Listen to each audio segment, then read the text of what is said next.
और अब खबरें तफसील से। लोकसभा में राहुल गांधी ने कल अपने खिताब में चीन और पाकिस्तान का जिक्र किया था। उन्होंने कहा था कि चीन अपने नजरिए में बिल्कुल वाज़ेह है, चीन अच्छी तरह जानता है उसे क्या करना है। हिंदुस्तान की खारिजा पॉलिसी का सिर्फ एक ही बड़ा हदफ रहा है, पाकिस्तान और चीन को एक दूसरे से दूर रखा जाए, लेकिन असल में दोनों को करीब लाया गया।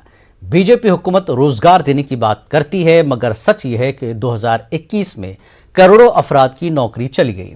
राहुल गांधी ने कहा था कि 50 बरस में मुल्क में सबसे ज्यादा बेरोजगारी है। इस पिछले साल 3 करोड़ युवा रोजगार खोए हैं। आप बात करते हो रोजगार देने की,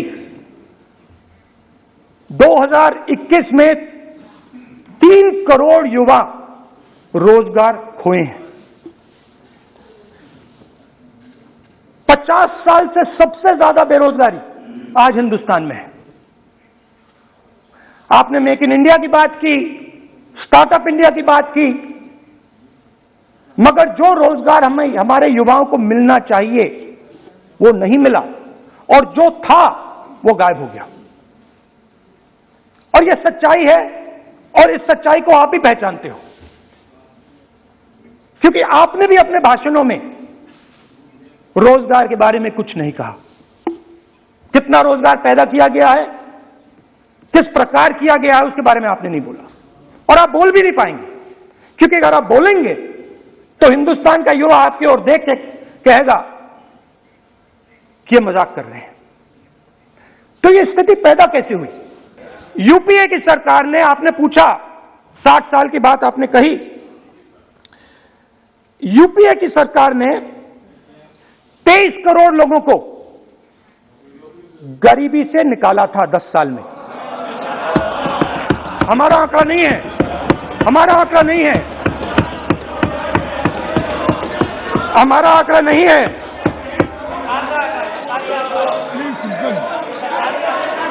आप हंसिए, हमारा आंकड़ा नहीं है, यह सच्चा आंकड़ा है। 27 करोड़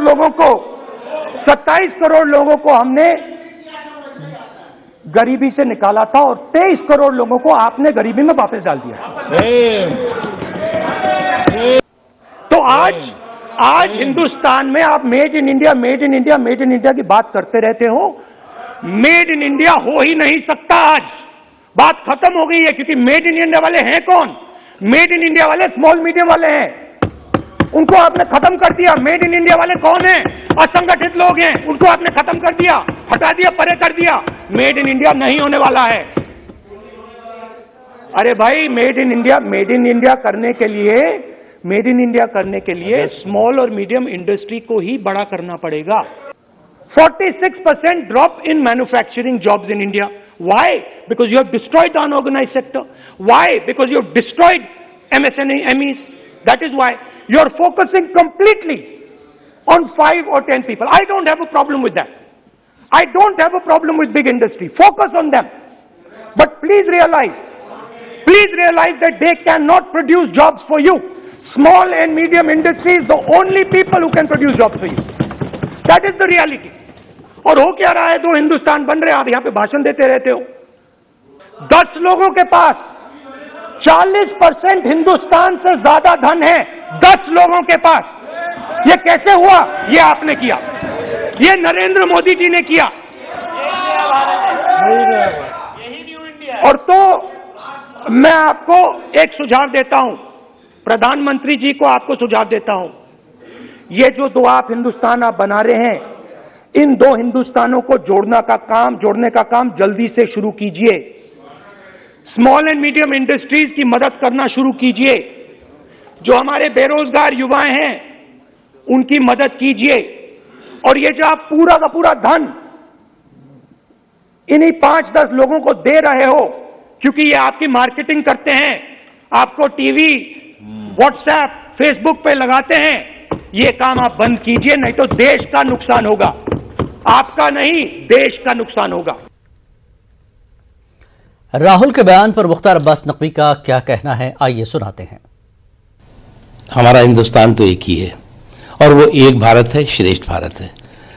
उसको देखने की नज़र और नज़रिए में फ़र्क है। जब तक Congress party India is Indira और इंदिरा इज़ इंडिया के सनक में रहेगी, जब तक Congress party Congress is country, country is Congress के सुरूर में रहेगी, तो जब तक ये सनक और सुरूर का हैंगओवर नहीं उतरेगा, तब तक वो हिंदुस्तान की ताकत को, हिंदुस्तान की संस्कृति को, हिंदुस्तान के संस्कार को न समझ पाएंगे, न समझने की कोशिश कर पाएंगे। आज हिंदुस्तान की शक्ति, हिंदुस्तान की ताकत पूरी दुनिया स्वीकार कर रही है। और आप कहते हैं हिंदुस्तान 2 हो गया, 4 हो गया, 5 हो गया, 6 हो गया। अरे भैया, चीन की अभी आपको बहुत याद आ रही है। आप जिस परिवार की जो है वो पूरा महिमा मंडप कर रहे थे, ये वही लोग हैं जो हिंदी चीनी भाई भाई के नारे लगा रहे थे उस समय। आज देश सुरक्षित हाथों में है, ये बात उनको भी मालूम है जो सुरक्षा पे सवाल खड़े कर रहे हैं। और आज जब सुरक्षा की बात आती है तो सुरक्षा पर जब आ जाए तो टकराना ज़रूरी है, जो ज़िंदा हो तो ज़िंदा भी नज़र आना ज़रूरी है। मोदी जी उस जुनून और उस जज्बे के साथ काम कर रहे हैं, उस रोप के साथ काम कर रहे हैं। देश की आधी इंच भी ज़मीन कोई भी ताकत हथिया नहीं सकती। आज ये ताकत है इस देश की। आप कहते हैं हिंदुस्तान कमज़ोर हो गया, हिंदुस्तान जो है वो बर्बाद हो गया। तो जब तक आप जो है वो इंडिया इज़ इंदिरा और India is Indira is India और इंडिया इज़ इंदिरा के सनक में रहेंगे, जब तक आप जो है वो कंट्री इज़ कांग्रेस और कांग्रेस इस कंट्री के सुरूर में रहेंगे, और इस सुरूर और सनक का हैंगओवर जब तक आपको नहीं उतरेगा, तब तक आप हिंदुस्तान को नहीं समझ सकते। इस वक्त की बड़ी खबर नवजोत सिंह सिद्धू को लेकर आ रही है। रोड रेज मामले में सुप्रीम कोर्ट में समाअत हुई। पी चिदम्बरम ने सिद्धू की पैरवी की। नवजोत सिद्धू की पैरवी चिदम्बरम कर रहे हैं। पी चिदम्बरम ने समाअत मुलतवी करने की दरख्वास्त की थी। सुप्रीम कोर्ट इस मामले में 25 फरवरी को समाअत करेगा। आगे रोड रेज मामला है 1988 का रोड रेज मामला, जिसमें सुप्रीम कोर्ट में सुनवाई चल रही है। इस मामले में नजरसानी की अर्जी दाखिल की गई थी। रोड रेज वाकये में एक उम्र रसीदा शख्स की मौत हो गई थी। 1988 का ये मामला है और अभी सुप्रीम कोर्ट में इस पर समाअत चल रही है। 2018 में महज 1000 का जुर्माना लगाकर सिद्धू को छोड़ दिया गया था।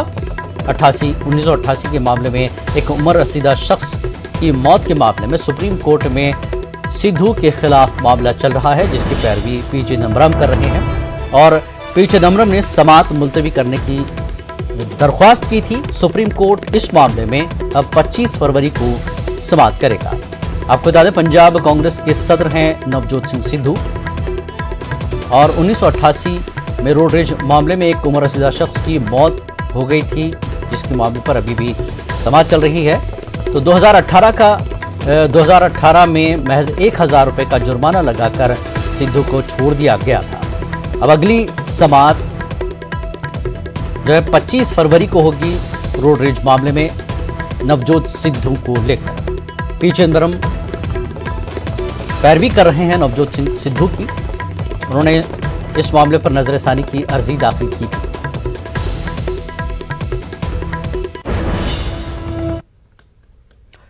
और आगे बढ़ेंगे, आसाम के द्रांग जिले में पुलिस कार्रवाई में 2 अफराद की हलाकत और एक लाश पर रक्स करने वाले फोटोग्राफर के मामले को पार्लियामेंट में उठाया गया। रुकन पार्लियामान अब्दुल खालिक ने आसाम वजीर आला के खिलाफ नफरत भड़काने के मामले में एफआईआर दर्ज न होने पर बरहमी का इजहार किया। इस पूरे मामले पर न्यूज़ 18 से बात करते हुए अब्दुल खालिक ने कहा कि वजीर आला की जानिब से इंतकाम की बात की गई थी, जिसके बाबत भी एफआईआर दर्ज कराने की कोशिश हुई, लेकिन फिर भी एफआईआर दर्ज नहीं की गई। तहकीकात के हवाले से रुकन पार्लियामेंट ने कहा कि रिटायर्ड जज के बजाय सिटिंग जज से तहकीकात कराई जाए। आसाम के वजीर आला हेमंत बिस्वा शर्मा के खिलाफ कांग्रेस के तरफ पार्लियामेंट अब्दुल खालिक ने नफरत भड़काने को लेकर मुकदमा दायर किया है। अब्दुल खालिक साहब हमारे साथ मौजूद हैं। क्या मामला था? आपने ये मामला पार्लियामेंट में भी उठाया। देखिए, दौरोंग डिस्ट्रिक्ट में गोरुखुटी में 27 सिक्योरिटी फोर्स ने मोइनुल और एक इनोसेंट लोग को कत्ल किया। मैंने इसका जुडिशियल प्रूफ मांग किया था, वो नहीं क्या बात अलग है, लेकिन आसाम के मुख्यमंत्री जी डॉक्टर हेमंत बिस्वा शर्मा 10 दिसंबर में उसने बोला गोरुखुटी में आसाम ने रिवेंज लिया। एक मुख्यमंत्री अगर किसी भी समुदाय के खिलाफ ऐसा बात कहते हैं, इससे नफरत फैलते हैं, जौहर फैलते हैं। इसीलिए मैं 29 दिसंबर सीएम के खिलाफ दिसपुर पुलिस स्टेशन में एक एफआईआर दर्ज किया। लेकिन बहुत ही दुख की बात है कि अभी तक दिसपुर पुलिस ने वो एफआईआर को रजिस्टर नहीं किया। मैंने गुवाहाटी पुलिस के जो ईस्ट डिवीजन का डीसीपी है उनके पास भी एलिगेशन दिया, वो भी अभी तक एक्शन नहीं लिया। ये दरंग जिले का वही मामला है जिसमें एक फोटोग्राफर एक लाश के ऊपर कूद रहा था, ये वही मामला है? हाँ, वही सेम मामला है। 27 पुलिस ने 2 इनोसेंट लोगों को, निरपराध लोगों को कत्ल किया और पुलिस के एक फोटोग्राफर पुलिस के सामने वो डेड बॉडी के ऊपर डांस किया था, नृत्य किया था, जो मानव संस्कृति का खिलाफ है, जो मानवता के अपमान है। और अभी तक वो फोटोग्राफर का खिलाफ क्या व्यवस्था लिया गया वो सरकार ने अभी तक किसी को नहीं बताया। इन लोगों का जानने का पूरा हक है वो फोटोग्राफर का खिलाफ क्या सजा सरकार ने दिलाया। लेकिन सरकार की तरफ से ये कहा गया था कि वो इस मामले की जांच करा रहे हैं, एक इंक्वायरी भी सेटअप हुई थी। देखो, आसाम में तो अभी एनकाउंटर चल रहा है। सरकार कभी कभी किसी भी, हम लोग सारे जो क्राइम होता है उसका पनिशमेंट चाहता हूं, सजा चाहता हूं, लेकिन उसका मतलब ये नहीं एनकाउंटर हो जाए। लेकिन वहां क्या हो रहा है, कोई मॉब लिंचिंग हुआ, एक कला लड़ा बोलते हैं उसको मार दिया एक्सीडेंट में। लेकिन ये फोटोग्राफर का सजा क्यों फास्ट ट्रैक कोर्ट में नहीं होते हैं? हम लोग चाहते हैं इसको फास्ट ट्रैक कोर्ट में। इसका तो क्या प्रूफ का जरूरत है? पुलिस का सामने, सारे मीडिया का सामने डेड बॉडी का ऊपर डांस किया था, इसका प्रूफ का कोई जरूरत है?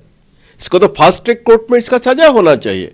और हम लोग ये इंसिडेंट हुआ था उसका जुडिशियल बाय सिटिंग जज ऑफ सुप्रीम कोर्ट और हाई कोर्ट, हम लोग प्रूफ चाहता हूं, उसका इंक्वायरी मांग करता हूं।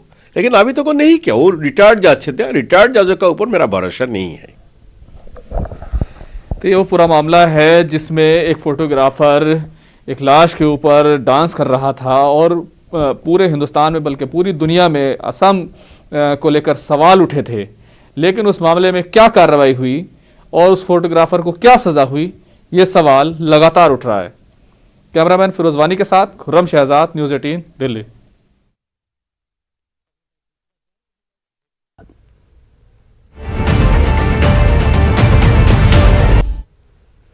खबरनामे में एक बार फिर आपका खैर मकदम है। समाजवादी पार्टी ने वज़ीर आला योगी आदित्यनाथ पर इल्जाम लगाया कि समाजवादी पार्टी क़यादत के ताल्लुक से गलत जबान का इस्तेमाल किया जा रहा है। इस सिलसिले में समाजवादी पार्टी ने इलेक्शन कमीशन को खत लिखा है और कहा है कि जबान का इस्तेमाल मिसाली ज़ाब्ते अखलाक के मुताबिक हो। अखिलेश यादव ने मुतालबा किया है कि इलेक्शन कमीशन जरूरी हिदायत जारी करे।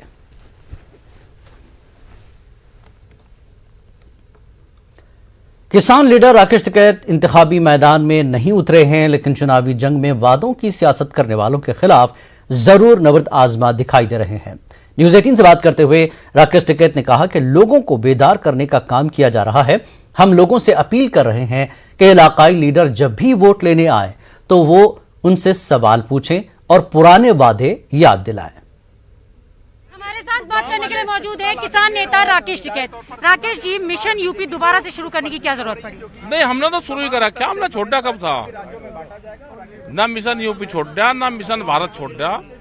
गांव में जा रहे हैं, गांव के लोग सरकार से बातचीत कर रहे हैं। सरकार दिल्ली में रहती नहीं, सरकार गांवों में जाली, तो गांव के लोग तो बातचीत करेंगे उनसे। भाई सरकार दिल्ली में नहीं मिली तो भाई गांव में मिलेगी। तो आपने कहा कि आप लोगों से अपील करेंगे कि बीजेपी को सजा दो, लेकिन किस तरीके से सजा दो ये नहीं बताएंगे। अच्छा, सजाई तो उनसे क्वेश्चन कर रहे, तो ये सजाई तो पहले जब नेता गांव में जाता था तो फूल मालाओं से स्वागत करते थे, अब उसकी बातों से स्वागत करते हैं। उसे बैठाते हैं, वो बैठता नहीं, वो गांव छोड़ के भाग गया, उसे पकड़ते हैं, वो गांव छोड़ के भागता है। तो ये सजाई है कि नेता गांव से भाग रहा है, तो ये सजाई है। 9 जगहों पे जाने की बात करें, कौन कौन सी जगहों पे जाएंगे? गोरखपुर भी जाएंगे? अभी जो बड़े शहर हैं उसमें प्रेस कॉन्फ्रेंस की बात करी है, और तो जाएंगे। जब जाएंगे तो कहीं जगह रुकेंगे, कहीं जगह प्रेस कॉन्फ्रेंस करेंगे, कहीं गांव के लोग जाएंगे। ये पर्चा जाएगा, पर्चे गांव के लोग लेकर जाएंगे, गांव-गांव तक जाएंगे इसको। गांव-गांव तक जाएंगे। एमएसपी को लेकर आप कह रहे हैं कि अभी सरकार से आप लोगों की बात नहीं हो रही क्योंकि सरकार मिल नहीं रही है, इसलिए आप लोग पर्चा बांट रहे हैं। हाँ, पर्चा बांट रहे। सरकार कहीं मिले भाई, उससे बात करो सरकार से। सरकार मिल नहीं रही कहीं। लेकिन टिकैत जी, आपके साथ बहुत सारे लोग थे जो अब पंजाब में चुनाव लड़ रहे हैं, तो क्या लगता है कि दो दल हो गए हैं किसानों के भी? एक ही है, जो वे छुट्टी पे गए थे, 4 महीने की छुट्टी पे। वे अप्रैल में उनसे बात करेंगे। तो पंजाब में भी चुनाव है, तो क्या वहाँ पे भी जाएंगे? वहाँ तो जा रहे हैं, हमारे लोग हैं वहाँ पे, वहाँ पर जाएंगे। जा रहे हैं। अच्छा, अब यूपी की बात करें तो अखिलेश और जयंत एक साथ में, तो क्या आ रहे होंगे? आ रहे। आप कह रहे हैं कि बीजेपी को सजा देनी है, तो विकल्प के तौर पर आप किसके साथ हैं? हम किसी के साथ नहीं। हाँ, हम किसी के साथ नहीं। इस वक्त हमारे साथ क्या मतलब सर, किस तरीके से देख रहे हैं उत्तर प्रदेश के चुनावों को? चुनाव तो जनता तय करेगी। हमारे तो एक वोट है, हम दे लेंगे जिसको देना होगा। तो किसान आंदोलन का फर्क पड़ेगा चुनावों पर? हाँ, पड़ेगा। तो आपने देखा, ये थे हमारे साथ बात करने के राकेश टिकैत, जिनका कहना है कि आने वाले उत्तर प्रदेश चुनाव को लेकर वो अलग अलग शहरों में जाएंगे और लोगों से अपील करेंगे कि बीजेपी को सजा दो। कैमरा पर्सन योगेंद्र के साथ रचना, न्यूज 18 दिल्ली। इस वक्त की बड़ी खबर, अखिलेश यादव के नारे के लिए नारे लगाने वाले शख्स की पिटाई। मैत्री गांव में अवामी जलसे के दौरान पेश आया मुबैना वाक़या। अखिलेश की हिमायत में और अर्पणा यादव की मुखालफत में लगाए नारे। बीजेपी कारकुनान ने नारे लगाने वाले शख्स की पिटाई कर दी, बाद में उसे पुलिस के हवाले कर दिया गया है। तो मैत्री गांव में अवामी जलसा था जिसमें एक वाकया पेश आया। मुबैना तौर पर कहा जा रहा है कि अखिलेश यादव के लिए नारे लगाने वाले शख्स की पिटाई की गई है। अखिलेश की हिमायत और अर्पणा यादव की मुखालफत में नारे लगाए गए। बीजेपी कारकुनान ने नारे लगाने वाले शख्स की पिटाई की है, बाद में उसे पुलिस के हवाले भी कर दिया गया। बड़ी खबर ये देखिए तस्वीरों में आप, एक अवामी जलसा था मैत्री गांव में, जहां पर बताया जा रहा है मुबैना तौर पर शख्स की पिटाई की गई है। अखिलेश यादव की हिमायत में, अखिलेश यादव के लिए नारे लगाने वाले शख्स की बीजेपी कारकुनान ने पिटाई कर दी है। अखिलेश की हिमायत और अर्पणा यादव की मुखालफत में यह शख्स नारे लगा रहा था, जिसे देखते हुए बीजेपी कारकुनान ने इस शख्स की पिटाई की और पुलिस के हवाले किया है।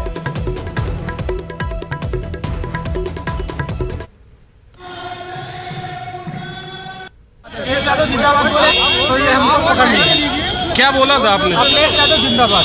अच्छा, इसलिए अरेस्ट किया गया? नहीं, अखिलेश यादव जिंदाबाद बोले इसलिए। तो आपको गिरफ्तार किया गया है? तो क्या अखिलेश यादव जिंदाबाद बोलना गुनाह है? ये तो सब लोगों से सफाई है, सब लोगों से पूछे क्या करना गुनाह है।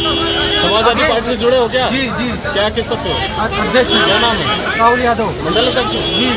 कहाँ के रहने वाले? मोती के।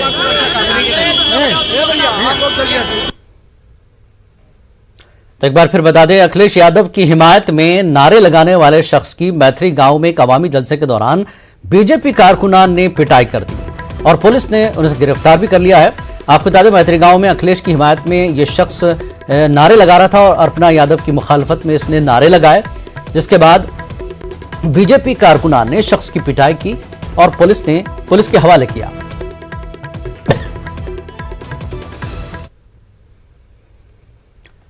और आगे बढ़ेंगे, हजरत ख्वाजा मोइनुद्दीन चिश्ती रहमतुल्लाह अलैह के 810वें उर्स का बाकायदा आगाज हो गया है। चांद नजर आने के बाद हजरत ख्वाजा मोइनुद्दीन चिश्ती के मजार को पहला गुस्ल दिया गया। दरगाह में मजहबी रसूमात का आगाज हुआ। दरगाह के शाही कब्बालों ने सूफियाना कलाम पेश किया। हुकूमत की हिदायत के चलते इस बार दरगाह दीवान की सदारत में चंद लोग ही महफिल में शरीक हुए। इतवार को वज़ीर आज़म की जानिब से चादर पेश की जाएगी।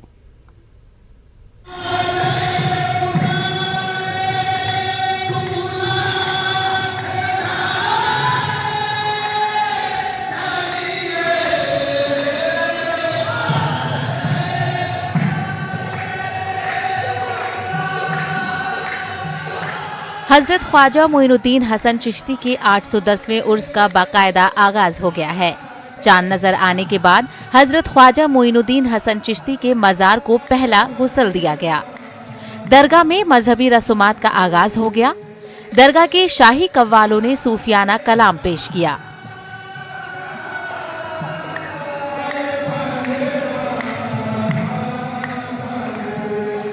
हुकूमत की हिदायत के चलते इस बार दरगाह दीवान के सदारत में चंद लोग ही महफिल में शरीक हुए। वज़ीर आज़म की जानिब से 4 रजब बरोज इतवार को अक़लियती उमूर के मरकजी वजीर मुख्तार अब्बास नकवी चादर पेश करेंगे। वज़ीर आज़म नरेंद्र मोदी ने मुख्तार अब्बास नकवी को चादर सौंपी है। गुज़िश्ता कई बरसों से मुख्तार अब्बास नकवी वज़ीर आज़म की जानिब से चादर ले जा रहे हैं। यकुम रजब से 4 रजब तक रात 11 बजे महफिल समा का इनेकाद होगा। महफिल समा के बाद मज़ार अक़दस को गुस्ल दिया जाएगा। 5 रजब को महफिल समा और गुस्ल के बाद गुलाब जल का छिड़काव होगा। 6 रजब को महफिल खाने में कुरान ख्वानी का इनेकाद होगा। 11 से 1 बजे तक कुल की महफिल और मज़ार शरीफ पर फातह ख्वानी होगी। वहीं 9 रजब को दरगाह शरीफ का गुलाब जल से गुस्ल दिया जाएगा और केवड़े से धुलाई के बाद बड़े कुल का इनेकाद होगा। बड़े कुल के साथ ही उर्स का इख्तिताम होगा। Bureau report, news 18 Urdu.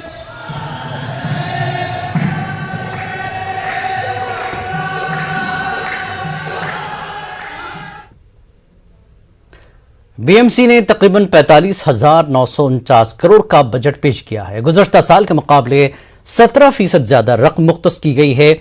वहीं 3,370 करोड़ का तालीमी बजट पेश किया गया। पिछले साल तालीमी बजट 2,995 करोड़ था। तालीमी बजट में 424 करोड़ का इजाफा हुआ है। कोविड-19च्या प्रादुर्भावामुळे सन 2021-22 या शैक्षणिक वर्षात ऑनलाईन शाळा सुरू असल्याने शालेय पोषण आहार योजनेअंतर्गत 222 दिवसांसाठी इयत्ता 1ली ते इयत्ता 5वीच्या 2,88,165 विद्यार्थ्यांना प्रति विद्यार्थी 6 किलोग्राम मसूर डाळ, 6 किलोग्राम हरभरा व प्रतिदिन प्रति विद्यार्थी 100 ग्राम तांदूळ तसेच इयत्ता 6वी ते 8वीच्या 2,74,663 विद्यार्थ्यांना प्रति विद्यार्थी 9 किलोग्राम मसूर डाळ, 9 किलोग्राम हरभरा व प्रतिदिन प्रति विद्यार्थी 150 ग्राम तांदळाचे वितरण करण्यात येत आहे। त्याचप्रमाणे शालेय पोषण आहार योजनेअंतर्गत नाविन्यपूर्ण उपक्रमांतर्गत बृहन्मुंबई महानगरपालिका शाळांतील विद्यार्थ्यांना ज्वारी, बाजरी, तांदूळ, नाचणी व सोयाबीन इत्यादी मुख्य घटकांचा समावेश असलेल्या न्यूट्रिटिव्ह स्लाइसचे देखील वाटप। बीएमसी का बजट पेश होने के बाद मुख्तलिफ सियासी पार्टियों का रद्दमल सामने आया। कुछ बजट से मुतमईन दिखे तो कुछ ने हुकूमत के बजट पर सवाल उठाए। मुंबई महानगर पालिका में अमीरों का एक बजट पेश किया गया। इस बजट में गरीबों के लिए, मुंबईकरों के लिए, मध्यम वर्गीयों के लिए कुछ नहीं है। सिर्फ बात है टेक्निकल अर्बनाइजेशन की और ऐसे प्रकल्पों की बात की गई है जो पिछले 10 साल से मुंबई महानगर पालिका सिर्फ घोषणा ही कर रही है। अगर आप आज देखेंगे तो आरोग्य विभाग के लिए हमको अपेक्षित था कि जिस तरह से गए 2 सालों में इस कोरोना की महामारी में मुंबई महानगर पालिका के आरोग्य विभाग ने जो व्यवस्था मुंबईकरों के लिए रखी थी, आज मुंबईकरों का उस पर एक तरह का विश्वास रहा।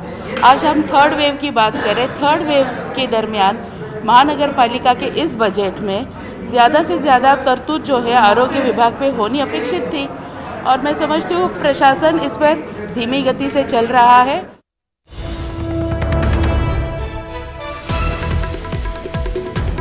इस वक्त की बड़ी खबर तमिलनाडु से आ रही। तमिलनाडु में तालिबा की खुदकुशी मामला। तमिलनाडु हुकूमत सुप्रीम कोर्ट से रुजू हुई है। केस की जांच सीबीआई को देने के हुक्म को चैलेंज किया है तमिलनाडु हुकूमत ने सुप्रीम कोर्ट में। बड़ी खबर, तालिबा की खुदकुशी मामले में तमिलनाडु हुकूमत सुप्रीम कोर्ट से रुजू हुई है। केस की जांच सीबीआई को देने के हुक्म को चैलेंज किया है तमिलनाडु सरकार ने। तो तमिलनाडु में तालिबा की खुदकुशी मामले पर तमिलनाडु सरकार सुप्रीम कोर्ट से रुजू हुई। मामला सीबीआई को देने के हुक्म को चैलेंज करने का है। तो तमिलनाडु सरकार ने केस की जांच सीबीआई को देने के हुक्म को चैलेंज किया है। खबरनामे में फिलहाल